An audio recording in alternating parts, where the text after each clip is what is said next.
Mikolo, solingi o s'abonner au betika point. Kilongo TV.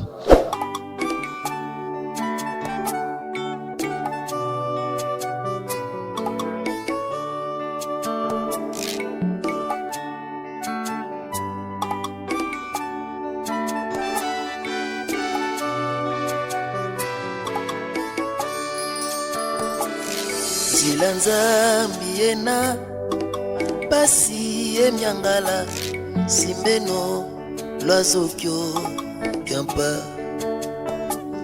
Zilanza miena pasi emyangala simbeno lwazokyo kyampa. Mononza mingeti mona malwe tivanganga sadile notangubu ena. Mononza mingeti mona malwe tivanganga sadile notangubu ena. Mabanza mamiki mabanza menoko. Zilanza mikezi la zenoko. Yetisani langa koso utangudira mambunga nemuketika. Mabanza mamiki mabanza menoko.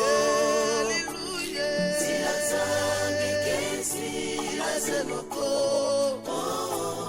Yetisani langa koso utangudira mambunga nemuketika.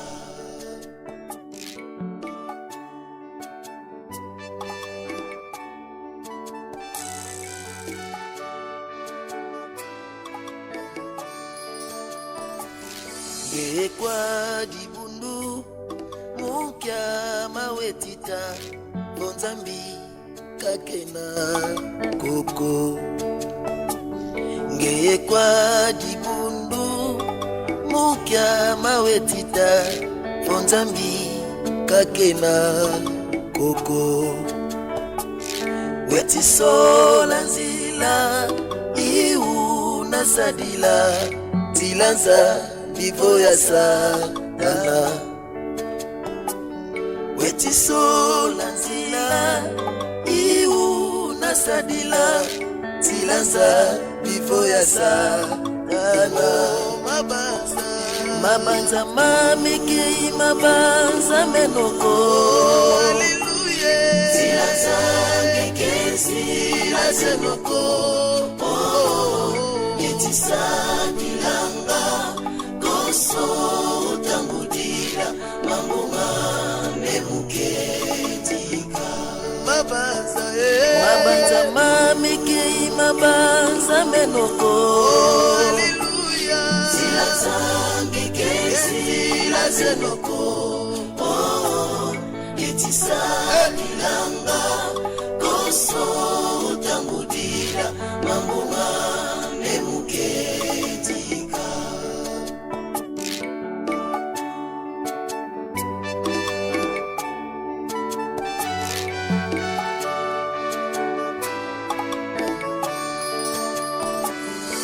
Unapasi ngetita dada utondele umatanga ngetita tondele. Unapasi ngetita dada utondele umatanga ngetita tondele. Mumayela ngetita dada utondele umatanga ngetita tondele. Mumayela ngetita dada utondele umatanga ngetita tondele. Mabanza mamiki mabanza menoko. Zilanza mikezi la zenoko. Yetisani langa koso utangudira mambunga nemuketika. Mabanza Mabanza mamekei mabanza menoko. Haleluya. Zila zambi kezi na zenoko. Yetisa kilanga koso tambudira mambunga memuketi. Mabanza mamekei mabanza menoko. Haleluya. Zila zambi kezi na zenoko. Yetisa kilanga koso tambudira mambunga memuketi. Mabanza mamekei mabanza menoko. Haleluya. Zila zambi kezi na zenoko. Yetisa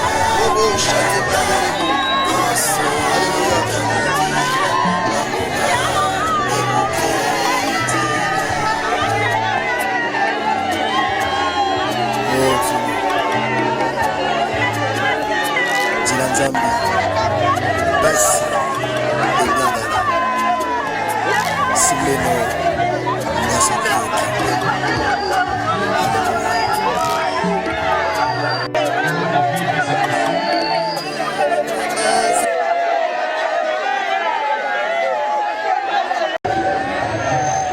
Mesdames et messieurs, à vos titres et qualités respectifs, la grande famille Nzali Kinkela Mabaka, nous fonctionnons, n'est-ce pas, sous ce triptyque-là, Nzali Kinkela Mabaka, triptyque, mes charges, n'est-ce pas, de vous remercier d'avoir fait le déplacement de l'ex-Mamayemo en ce jour de samedi 1er juillet début de mois 2023. Avant de poursuivre avec notre communication, le temps que les pleurs s'estompent, j'aimerais vous poster à grands traits le programme du jour, le programme indicatif des obsèques de notre sœur Célé Pemba Kouchi Kinkela, qui nous a quittés depuis le 21 juin dernier. Nous aurons la prière d'ouverture, couplet avec l'exhortation. Prière d'ouverture qui sera couplée avec l'exhortation. L'exhortation sera faite par le pasteur Esaïe Munga de l'église Man de Gloire. Nous aurons également des témoignages. Madame Célé a vécu, a laissé des traces indélébiles, des traces ineffaçables, des traces mémorielles. Nous allons recueillir, n'est-ce pas, des témoignages par rapport à l'illustre disparu, des témoignages. L'oraison funèbre, couplet de sa biographie, sera prononcé par votre serviteur que je suis, Desekar Seke. Le mot de la famille sera présenté par Maître Roli Sambou Kinkela, frère de la défunte. Et puis viendra le tour du dépôt de gerbe de fleurs. J'en profite en même temps. Vous êtes détenteur ou détentrice d'une gerbe de fleurs, n'hésitez pas à me contacter. Vous avez une gerbe de fleurs, vous voulez, n'est-ce pas, la déposer, veuillez me contacter en marge, n'est-ce pas, de ma communication de ce moment pour vous y faire enregistrer. Après le dépôt de gerbe de fleurs, nous allons procéder à un bref recueillement, puis viendra le tour des absoutes. Les absoutes. Après les absoutes, ça sera la levée du corps pour l'inhumation au cimetière de Mingadi 2 dans le Congo central. Et nous allons chuter par le belle consolation qui sera servie à la résidence familiale où s'est tenue la veille mortuaire. Voilà, sans plus tarder, nous courons derrière le temps. Il nous est demandé, n'est-ce pas, de mettre les bouchées doubles, d'accélérer le programme de manière à permettre aux autres corps de les exposer en ces lieux. Nous invitons sans plus tarder le pasteur Esaïe pour une exhortation d'environ 15 minutes. Voilà, il est là. Amen, amen. Et je remercie tout le monde. Que la grâce et la faveur de Dieu vous soient favorables. Nous pouvons d'abord incliner nos têtes dans la prière. Père de gloire et de puissance, je sais que c'est toi le maître des temps et des circonstances. Parce que devant de toi, il n'y a pas d'hasard. Et tout a été déjà planifié depuis l'éternité. Nous recommandons ce moment sur l'enfance de ton esprit et que le Saint-Esprit parle à ton peuple. Que tout ce qui est l'incompréhension, nous les chassons au nom de Jésus-Christ. Bible, nous sommes dans le livre d'Ecclésiaste au chapitre 8 et le verset 8. Nous disons au nom de Jésus. Personne n'est maître de son souffle de vie. Personne ne peut le retenir. Personne n'a le pouvoir sur le jour de sa mort. Il n'y a pas de trêve dans la lutte pour survivre. Et ce n'est pas de la méchanceté qui sauvera celui qui s'y livre. Amen. Bien aimé, j'aimerais que nous puissions écouter ce que Dieu veut nous parler pendant ces moments. Aujourd'hui, nous sommes tous venus bien aimés pour consoler la famille qui est éprouvée. Toi. Elle s'habillait, elle faisait tout ce que l'homme pouvait faire sur la terre. Mais aujourd'hui, bien aimé, nous sommes venus pour la pleurer et l'amener dans le tonneau demain. La Bible nous dit que Dieu lui-même. Et pourquoi la Bible nous dit heureux ceux qui sont morts en Jésus-Christ, et car ils se reposent, et leurs œuvres les accompagnent. Que tu le veuilles ou pas, ou tu dois aussi suivre. Il n'y a que le seul qui a vécu la mort, ce n'est que Jésus de Nazareth. Et il est passé aussi par là, il est mort. Et nous devons faire tout pour plaire à notre Dieu. Parce qu'un jour, les gens aussi viendront pour aussi nous plaire. Parce que c'est la voie de ce soir. Parce qu'un jour, que tu vas aussi mourir, ce qui va t'accompagner, ce n'est pas ton argent. Poser des questions. Comment ceci, comment cela. Et nous savons que bien aimé, la Bible nous dit que qui dira quelque chose à notre sœur aujourd'hui là où il est, c'est ce que Dieu avait déjà prédestiné. Et nous ne pouvons jamais prendre la charge pour unir. C'est toi qui es venu aujourd'hui. Le lien de deuil, ce n'est pas qu'un jour, moi aussi, je serai dans les cercueils comme notre sœur. Mais pendant ce temps-là, qu'est-ce qui va m'accompagner? Parce que tout ce que je possède, ça restera passager. Un jour, nous allons laisser cette terre. C'est pourquoi je demande à tout le monde bien-aimé de répondre à toi-même. Comme la Bible nous dit, que celui qui réfléchit sur les choses trouve le bonheur. Commence à réfléchir. Je viens d'où? Je suis où et je vais. Qu'est-ce que je fais pour plaire à mon Dieu? Qu'est-ce que je fais de mal? Si tu te vois que bien-aimé, tu continues toujours à faire le mal, détourne-toi de mes mauvaises voies. Embrasse la voie de Jésus et c'est cette voie bien-aimée qui va t'amener à la vie éternelle. Parce que la mort bien-aimée, pour un chrétien, le bras d'Abraham. Mais le riche, il est allé dans un lit de tourment. Pour dire ceci bien-aimé, l'option, l'ivrognerie, pour que nous puissions bien-aimé suivre Jésus. Christ t'appelle. Il veut que tu quittes bien-aimé ces mauvaises voies-là. Il veut que tu puisses le suivre pour avoir la vie éternelle. C'est pourquoi votre beauté, quelle que soit votre taille, quel que soit tout ce que vous pouvez posséder bien aimé, un jour nous allons retourner à la poussière. Le corps que vous allez, le corps que tu loues là, un jour ce corps bien aimé, ça va mourir, ça va pourrir, ce corps bien aimé, ça va dégager l'odeur. Les gens qui sont près de toi, ils vont s'éloigner de toi à cause bien aimé de l'odeur que tu vas dégager. C'est la raison pour laquelle j'ai vu tout le monde bien aimé de revenir en lui-même, de dire que Seigneur, si peut-être je marchais trop mal au devant de toi, aie pitié de moi. Seigneur, aujourd'hui je prends la décision de te suivre. Je prends la décision de faire ta volonté. Quel moment? Ça peut être par l'accident, ça peut être une mort brusque, ça peut être par maladie. Le seul qui connaît bien aimé que la mort que tu mourras, ce n'est que Dieu.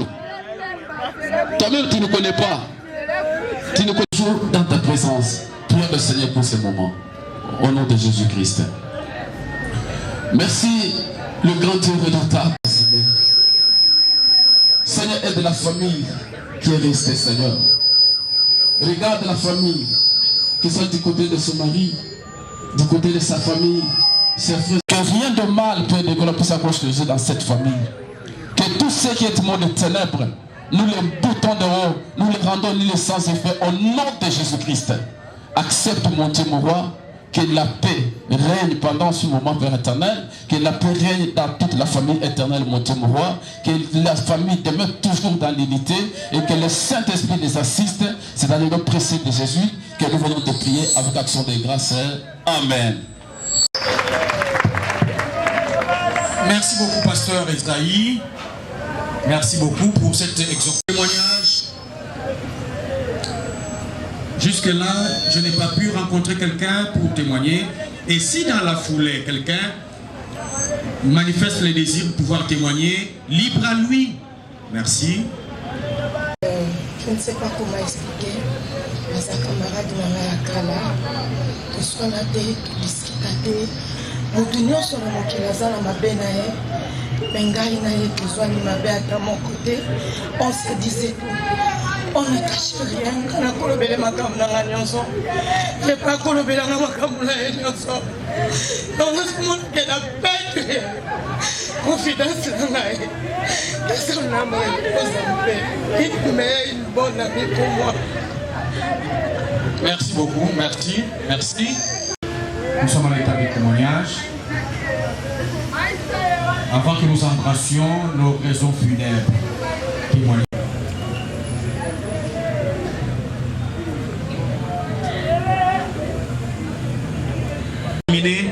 En temps utile pour permettre aux autres corps de s'y établir.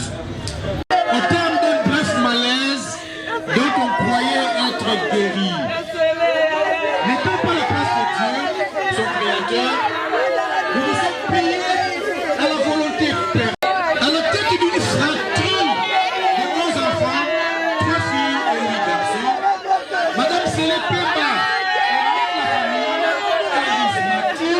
et fédératrice fidèle, mandat d'hommes et de femmes d'espoir de sa famille, en qui elle croyait en cas d'intrusion extérieure, d'une provocation de mauvais goût. Ses frères constituaient, n'est-ce pas pour elle, un bastion que nous puissions vous faire, n'est-ce pas, que nous puissions vous peindre et dépeindre.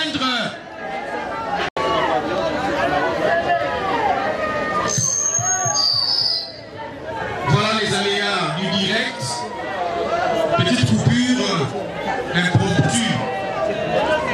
Je disais,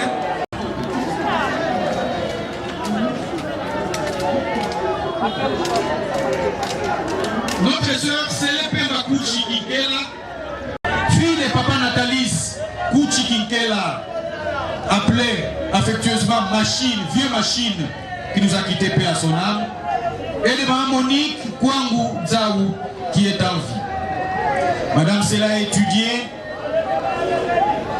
elle a fini comme diplômée d'État en maths physique. Elle est allée en Afrique du Sud dans un long séjour où elle a suivi des formations modulaires. Chrétienne de son État, elle est revenue au pays pour être proche, n'est-ce pas, de sa famille.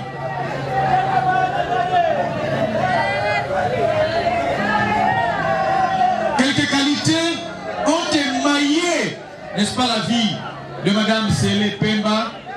En voici quelques-unes. Femme de caractère, on l'appelait préfet de discipline. 2. Femme aux bonnes mœurs. 3. Femme altruiste. D'abord facile et très généreuse. 4. Femme engagée dans le Seigneur, elle ne manquait pas de parler de Dieu, n'est-ce pas, dans son entourage immédiat, voire lointain.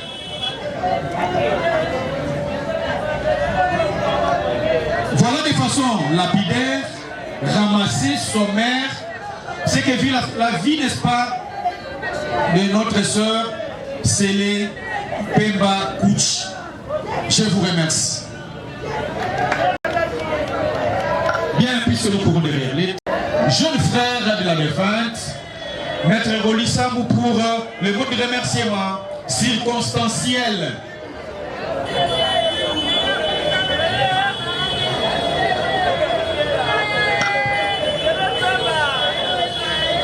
Navré, touché, et c'est pas facile de parler devant une défunte qui nous a dit tous naître, qui m'a porté quand j'étais bébé, le premier jour à l'hôpital, qui m'a changé les couches quand j'étais bébé, et curieusement, au dernier souffle de sa vie, c'est moi qui l'ai porté. C'est pénible. Nous avons parcouru la République avec notre Yaya, affectueusement appelé Yassélé, qui nous dressait de temps à autre lorsqu'on déviait. On l'a respecté et on l'a considéré comme notre maman. Vous vous rendez compte? Elle, on l'appelle Yaya, mais notre chère maman, nous l'appelons Onita.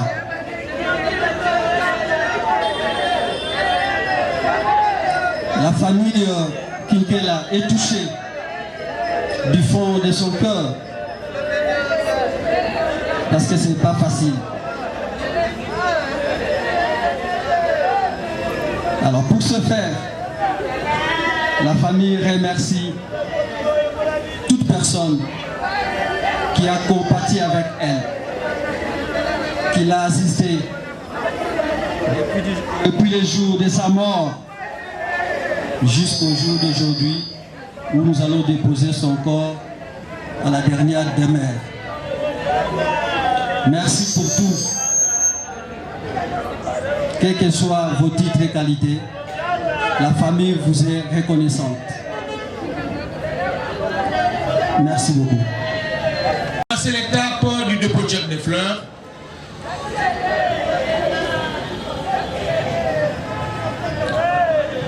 Nous allons commencer par les géniteurs décédés.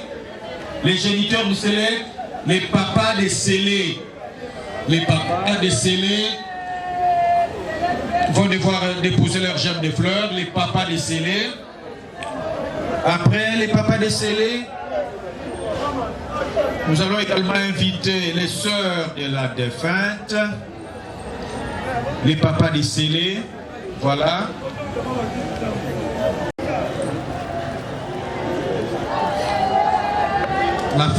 La gerbe de fleurs est portée par notre tante, Dr.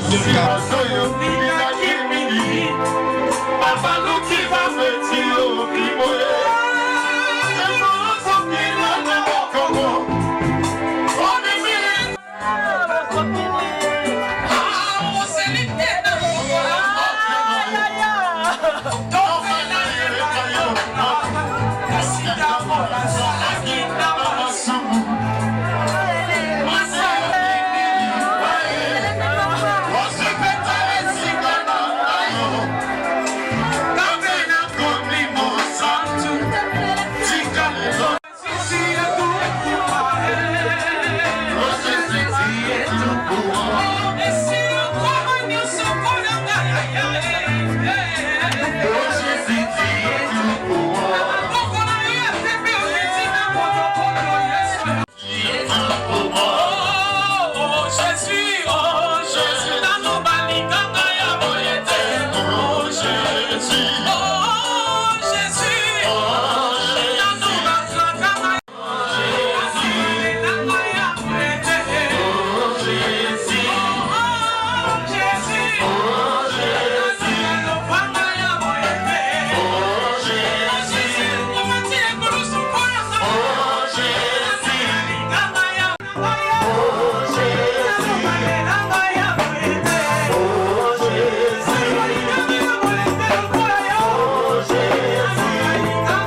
Yes,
Otameta na kolata ye, moko ekomi balatisa ye.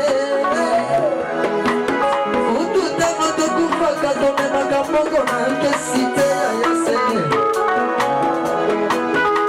Eske sikola le okoyoka malili tote ya yase. Remali weyo nani ya, okupeli na ya ya mulingo ya motema ya.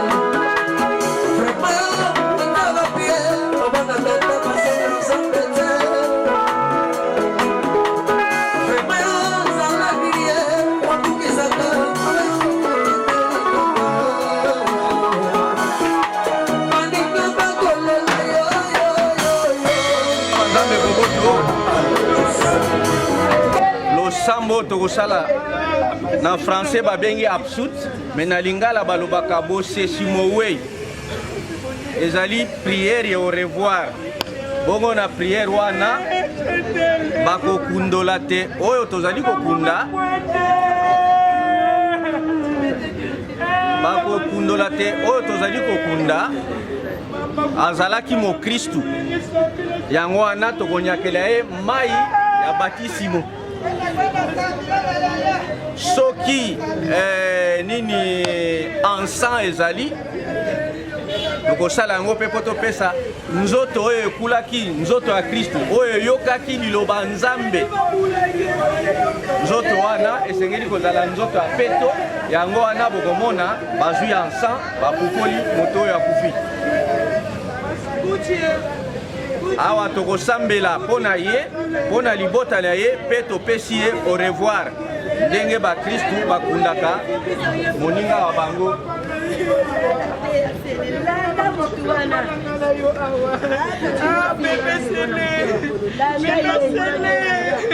tosambela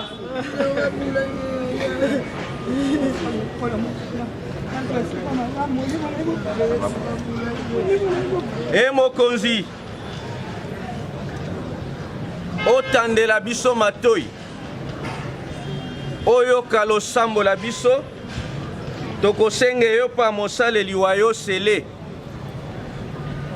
obiangi ye mpe olongoli ye omokili lelo afanda sika wa omboka ya yo ya mwinda mpe ya boboto enzambe molili mwaliwa longola molili mwaliwa mpo tomona mwinda mwa bomoi tokosenge yo tala biso tozali na pasi tala libota lizali na pasi salisa mpe batela bango mpasi ya lilaka eleka ndelo te bazala na boboto bamona ngolu ya yo mwana wa yo mokonzi wa biso Yesu Kristu alongisi biso liwa tango ye moko awaki na nsekwa ya ye mpe azongiseli biso bomoi olendisa biso olendisa libota balanda nzela Kristo alakisaki biso osangisa bango na bondeko omboka ya yo esika tokolela lisusu te tokobondela bongo okombo ya Yesu Kristu mokonzi wa biso bileko binso seko baba nzambe boboto me eloko epesaka pasi ezaka ndenge eyelaka na mokolo eyelaka peut-être koya na mbalakata okoki koya na nzela maladi me kasi Paul alobi bomoi bozali lokola momekano mbangu bongo moto na moto akokima po azwa ya ye victoire azwa mbano Paul alobaki ngai nasali yanga mosala nabungisi boyambi te azali koyebisa Timote sika awa ntango na we nazozela likabo na ngai epa nzambe mbano epa nzambe me abandaki koyebisa ye ke ngai nakomi lokola masanga masopani o mabele ekoya ndeko ya biso akei me kasi akotikala mitema ya biso na mayemanso asalaki mpo na biso eloko wana etikala na motema na yo mpo mikolo nyonso okanisaka ye bakatolike bazali bayebi ke ntango tosepelaka eyenga mbuta ya Yesu Kristu tolobaka Yesu Kristu azongi omboka tata atikeli biso nini mosala sikawa tokosambela lisusu po topesa ye au revoir asuka biso banso tokozongisa mokonzi ndima losambo mokonzi yoka biso mawa tosambela nzambe tata bokasi bonso oyo asekisi Kristu mwana wa ye obawa abikisa bato banso baye bazali na bomoi na baye bawa mokonzi ndima losambo la biso mokonzi yoka biso mawa mpo ya ndeko ya biso sele na batisimo azwaki bomoi bwa nzambe mokonzi ayingisa ye olisanga ya basantu mokonzi ndima losambo la biso mokonzi yoka biso mawa azongisela bango malamu tosambela mokonzi ndima losambo la biso mokonzi yoka biso mawa mpo ya bato banso bawei bazalaki na eliki akosekwa mokonzi ayamba bango omboka ya mwinda bamono elongi ya ye tosambela mokonzi ndima losambo la biso mokonzi yoka biso mawa mpo ya biso tosangani awa olosambo mokonzi asangisa biso lisusu obokonzi bwa ye bwa nkembo mokonzi ndima losambo la biso mokonzi yoka biso mawa e mokonzi losambo tosambeli mpo ya basaleli bayo olongola masumu mabango bazwa libiki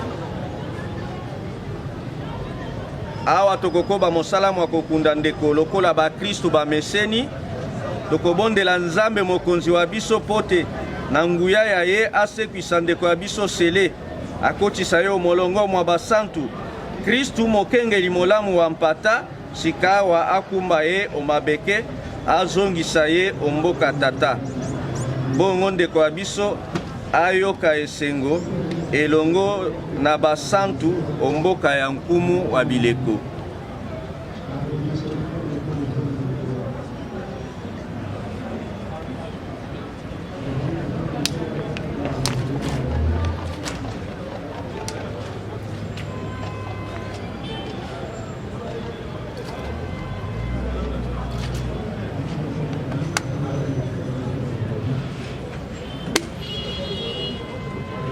Nzambe yo ntangolu tokotika ndeko ya biso maboko mayo tozali na elika enene te nde asekwi omokolo mansuka elongo na bato banso bawei oboyambi Kristu mokonzi tokotondo yo botondi mpo ya malamu manso opesaki mosaleli wa yo sele ntango azalaki nano awa onse mana manso makolakisa biso bolingi bwa yo makolakisa biso mpe lisanga tokosangana banso na Kristu Nzambe ntangolu tokosenge yo otandela biso matoi ondima losambo la biso oyamba mosaleli wa yo sele ondako ya yo biso baye totikali awa onse tolendisa mitema na mateya mayo tobondeli bongo okombo ya Yesu Kristu mokonzi wa biso bileko binso seko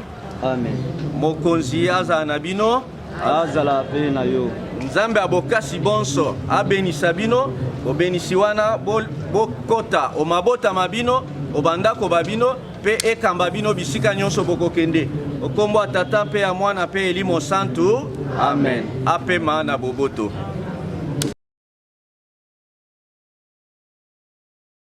Salama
mopema eseno o paradiso banjelu baingisa ye o paradiso banjelu baingisa ye mawandeko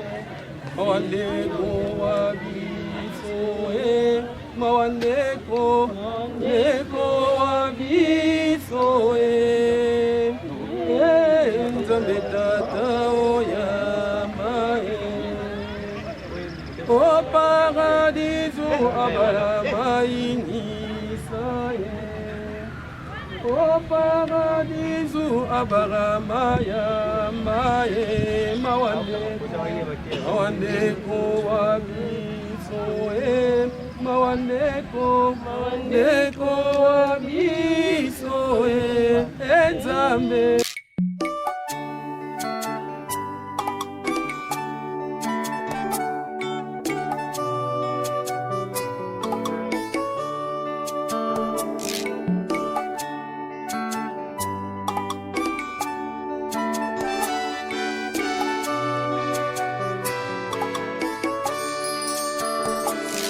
Nzila nzambi yena pasi emyangala simbeno lwazokyo kyampa nzila nzambi yena pasi emyangala simbeno lwazokyo kyampa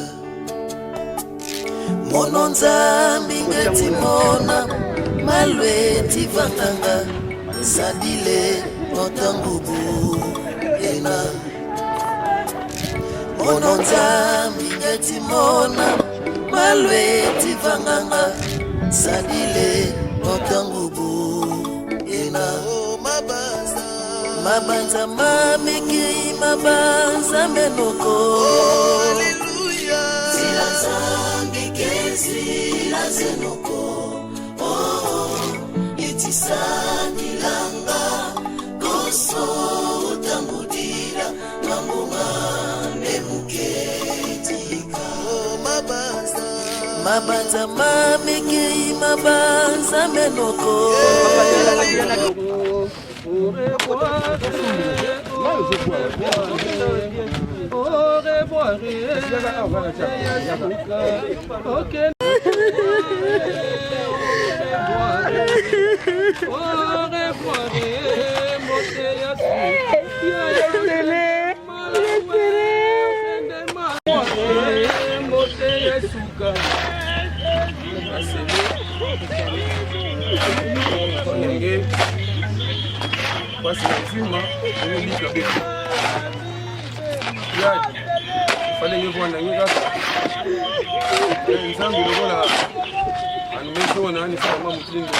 sadila nobisani matondo yoyo kwenda mote yokunda andeba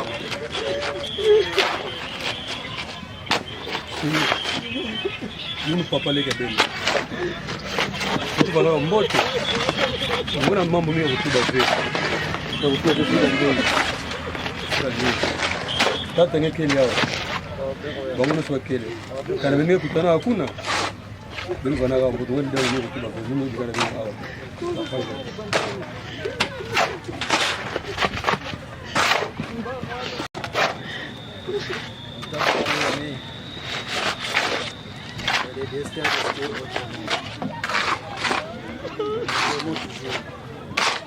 La famille restreinte et la famille élargie.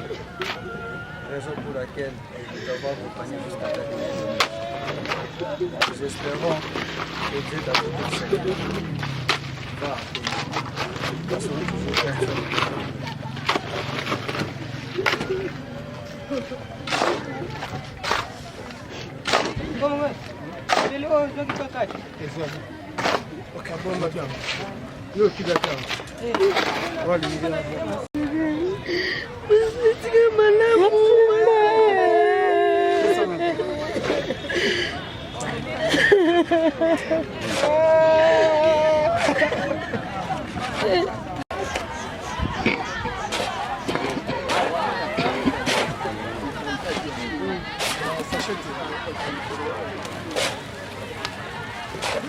jambo panji panja mwa bwa tu.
Tingilani kwa mino samba. Wana Sunda. Mugatafu mwatamoyo. Mugatafu mwatamoyo.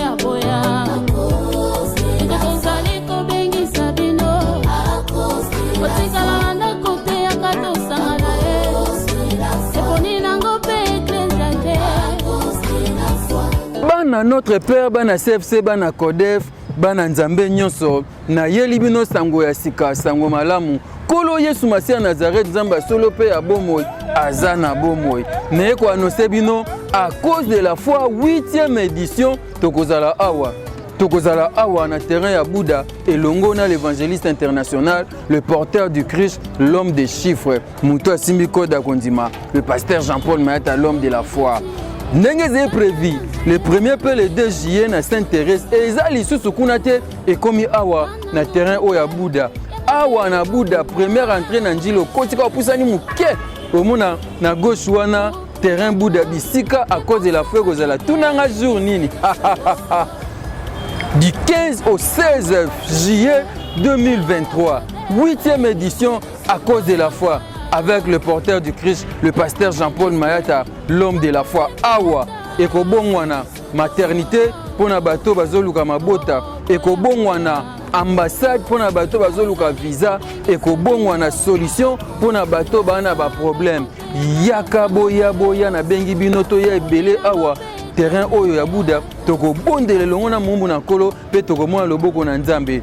Le 15 pe le 16 juillet à partir à 14h ngana oya avant na tongo déjà pour na kanga place na ngali buso sala lokola ngai première entrée ka ya njili otunika terrain Bouddha c'est pour tunité ou avancer ka muke na gauche au mona terrain oyo et sika wapi à cause de la foi que la 8e édition le 15 le 16 juillet à partir à 14h yaka avant to saisir opportunité oyo to kanga Nzambe na temps pe na circonstance Nzambe Mayata akosaka te alobaka ya solo le 15 pe le 16 ngana zanga na kozanga te yaka to bondele longo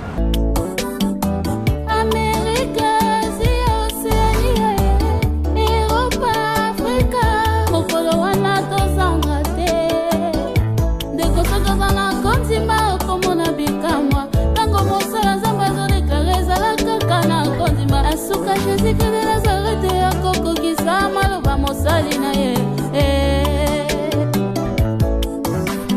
à cause de la foi monolo monene sangisaka bato akondima miso primordiale bato babongola nde mitema rendez-vous monene yakamba na moko na mbula oya tosangana po totombola nkolo Yesu bangomba nyonso bikolo nyonso tosangana lokola moto moko Sasa kwa simba kibilaka